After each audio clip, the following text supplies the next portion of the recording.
Salut! Je m'étais dit que j'allais en faire une vidéo car c'était passé dans mon fil d'actu. Ben voilà, un combattant UFC a chopé un malfrat et il l'a même immobilisé avec une prise à la Rabib. On va checker tout ça ensemble, mais avant ça, eh bien, je te conseille de bien boucher tes oreilles et tes tympans parce que je vais gueuler en balançant l'intro.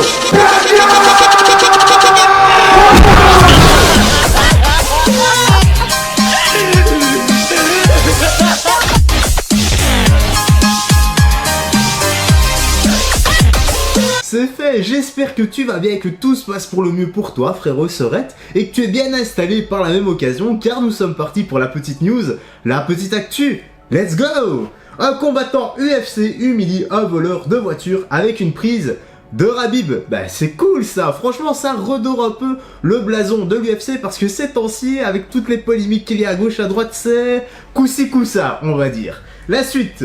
Il existe sans doute pas de pire situation pour un brigand que de tomber nez à nez avec une star des sports de combat, je te le fais pas dire. C'est ce qui est arrivé avec un voleur de voiture qui s'est retrouvé face à Kevin Holland, star de l'UFC. Évidemment, le délinquant s'est retrouvé dans une bien mauvaise posture. Disons que si un type lambda affronte déjà un amateur de sport de combat, eh bien ça risque d'être une boucherie. Alors un professionnel qui a l'habitude d'affronter les gars les plus dangereux de la Terre, bah je donne pas vraiment très cher de sa peau. Allez, la suite. Kevin Holland est un combattant frustré dans l'octogone ce week-end face à Kyle Daukaus pour mettre fin à une série de 2 défaites consécutives, ce qui était nécessaire pour cette star en devenir qui restait pourtant sur 5 victoires sur l'année 2020, un record. Holland n'a malheureusement pas pu montrer ce dont il était capable. En effet, après seulement 4 minutes, l'arbitre a dû s'interposer pour mettre un terme à ce duel 100% américain. Ah ça c'est le fight, c'est le combat, c'est comme ça, faut accepter. De toute façon, faut bien se dire une chose, c'est que peu importe la décision de l'arbitre, qu'il ait tort ou qu'il ait raison, eh bien c'est lui le boss. En fait, quoi qu'il arrive, il aura toujours raison, et ce, même s'il a tort. La suite. Dans le feu de l'action, les deux combattants se sont mis à un malencontreux coup de tête, ce qui a totalement mis KO Kevin Holland. Bah ouais, bah, s'il se l'est pris dans la mâchoire, bah tu m'étonnes qu'il est tombé raide KO. Donnant ainsi un match nul, forcément frustré de voir ses efforts réduits à néant sur une erreur si bête, l'Américain a eu la chance d'extérioriser son trop-plein d'adrénaline en ce début de semaine. En effet, il s'est engagé dans une course-poursuite avec un voleur de voiture avant de l'immobiliser avec une prise digne de Rabib Nurmagomedov. Pour le coup de tête, voilà, c'est le métier, c'est une erreur, ça peut arriver à n'importe qui, tu sais, par moments ça va tellement vite, même moi des fois en sparring on s'est déjà mis des coups de tête, donc en plein combat, je te le fais pas dire que bien sûr que ça peut arriver. D'ailleurs un de mes potes ça lui était arrivé aussi en plein combat. Bref, pour le tweet, parce qu'il y a un tweet qui est déjà traduit, je vais te l'afficher ici, et je t'afficherai une petite vidéo si j'en trouve une. Bon, je pense pas qu'il y ait toute l'arrestation, enfin au moment où il l'immobilise, etc. Mais là, vu que je vois des photos, je pense qu'il y a une petite vidéo quand la police arrive, etc. Bref, pour le tweet, ça dit: il y a quelques minutes, Kevin Holland a appréhendé un homme qui volait une voiture dans son quartier. Putain, dans son quartier. En pensant à ça, ça me tue. Il lui a poursuivi et il est resté avec jusqu'à l'arrivée de la police. Bon, je vais essayer de trouver une petite vidéo. Bah, si je la trouve, je te l'affiche maintenant. Sinon, bah, on se retrouve directement après. Up to this nigga out catching bad guys. Right here. He stole his car and he got him. This guy here. This guy here saw him and helped me. There was another guy that saw him and helped me. Stop sign. So these are all the patrons that helped me. Okay. And then he came out and wrecked. And then,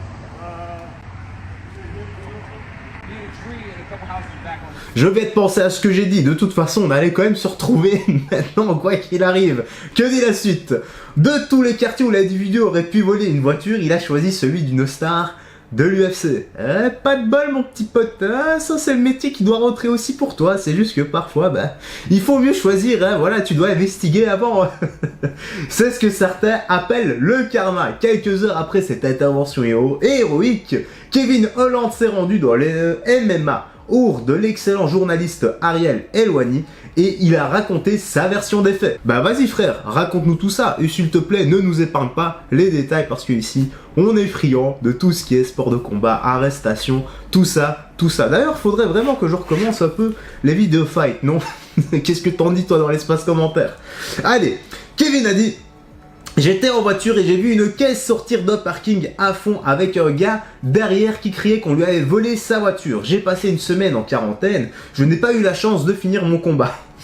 C'est le pompon ça, clairement l'autre il avait vraiment pas choisi son jour. Clairement j'ai décidé de m'amuser, j'ai fait demi-tour et j'ai commencé à le suivre.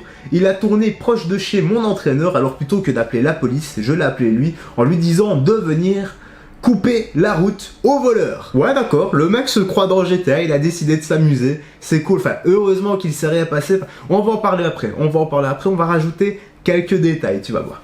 Donc, la suite, il a finalement pris un arbre mais a continué sa route. Oh, putain, il a accidenté la caisse en plus ce con, les ennuis qu'il va avoir. C'est un second accident avec une tondeuse à gazon qui a totalement tué la voiture. Mais comment il a pu se prendre une tondeuse à gazon ce con? Honnêtement, il était en train de rouler dans des jardins ou quoi? Alors il a essayé de fuir à pied, je l'ai rattrapé, je lui ai mis une balayette. J'ai mis mes genoux sur son ventre, puis j'ai fait une petite prise de soumission à l'Arabib. J'espère qu'il lui a rien pété. Il a commencé à me dire qu'il ne pouvait pas respirer, alors je l'ai relevé et je l'ai mis sur le trottoir. Voilà, franchement là il a bien agi. Je ne voulais pas finir comme le policier qui a tué George Floyd.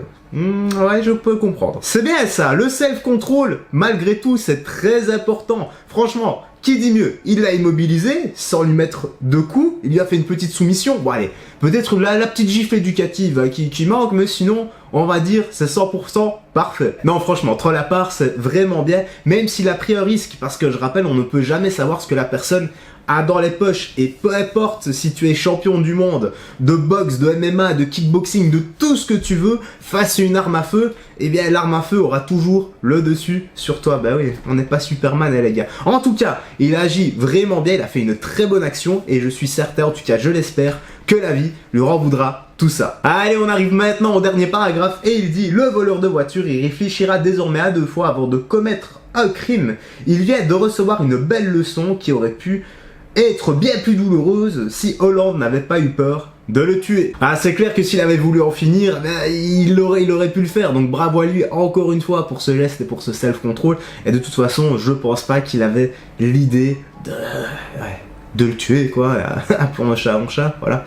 Je pense pas qu'il avait l'idée de le tuer dans sa tête. Et bien voilà, frérot Serette, la petite news, la petite actu se termine ici, j'espère que tu as bien apprécié, n'hésite pas à réagir dans l'espace commentaire, dis-moi ce que tu penses de tout ça, est-ce qu'il a bien agi, est-ce qu'il a mal agi, est-ce que c'est son rôle ou pas, est-ce que c'est les policiers qui auraient dû arrêter tout ça, est-ce que lui s'est pris pour Superman, etc., est-ce que ça aurait pu mal finir, bref, vraiment, tout ce qui te passe par la tête, tu peux l'écrire, et s'il te plaît, comme d'habitude, je rappelle avec sagesse et respect, inutile de balancer des commentaires d'insultes ou des insanités. Si vous voulez le faire, eh bien, je sais pas moi, soyez créatifs, mettez 3 petits points, vous mettez comme le jeu des chiffres et des lettres, j'en sais rien, moi vous faites un pendu, parce que sinon il y a 9 chances sur 10 pour que le bot passe par là et qu'il supprime votre commentaire, donc moi je le filtrerai, c'est le bot qui fait tout ça, donc inutile également de venir sur Instagram me réinsulter, parce que je n'ouvre même plus vos messages d'insultes. Bon, j'en ai pas beaucoup, j'en ai quelques-uns, disons 1 à 2 fois par semaine. C'est déjà trop, je sais. Bah écoute, moi je vais te laisser ici, n'oublie pas de prendre bien soin de toi, des gens que tu aimes, de faire du sport régulièrement, d'avoir une bonne alimentation, une bonne hygiène de vie, c'est très important pour ta santé. Vitamine oméga 3 également, c'est la base des compléments alimentaires, une alimentation saine et équilibrée, ça aide énormément, ouais, vitamines, enfin... protéines, lipides et glucides, un bon ratio, tout ça, tu sais, si t'es sportif, c'est super important. Et quant à moi, frérot Serette, bah écoute, je vais te laisser ici. Je te dis à la prochaine, et d'ici là, bah, porte-toi bien. Salut, fais très attention à toi.